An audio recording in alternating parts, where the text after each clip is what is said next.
Барлықтарыңызға сәлеметсіздер ме? Сәлем достар, қалайсыздар? Көңіл-күйлеріңіз қалай? Камераның алдында Юлия from Казахстан. Дамы и господа, всех приветствую. С вами Юлия from Казахстан, и мы начинаем. Бастайық. Сегодня у нас новая фраза. Қытайдан жеткізу. Қытайдан жеткізу. Қытайдан жеткізу. Я гуляла по городу и увидела этот слоган. Доставка из Китая. Мы ведь все, практически все что-то заказываем из Китая. Так вот, теперь вы будете знать, как это пишется и читается. Вот такие чудеса. Погнали! Қытайдан жеткізу. Как нам прочитать слово Қытай? Қытай. Сначала пробуем откашляться через обычную букву К. Да-да-да, в казахском языке есть и обычная буква К, та, что в русском языке используется, и та самая специфическая казахская.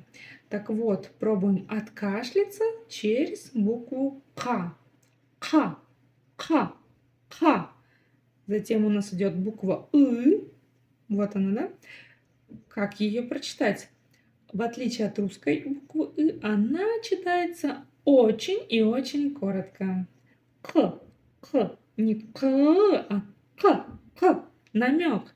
Можно представить, в транскрипции записать, что в данном слове ее в принципе нет, получится именно тот эффект, который нам и нужен. Қытай, Қытай, Қытай, Қытайдан, из Китая. Қытайдан. Надеюсь, у вас все получилось. Погнали дальше. Слово жеткізу. Жеткізу. Жеткізу. Это вообще изначально глагол, но как вы помните, что в казахском языке глагол может быть и существительным. Доставлять, доставка, да? Жет, как пишется, так и читается. Е значит е. И никаких гвоздей.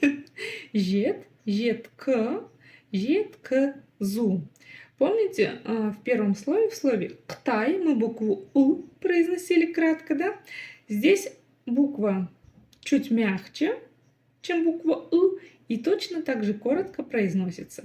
Нечто среднее между буквами И и И.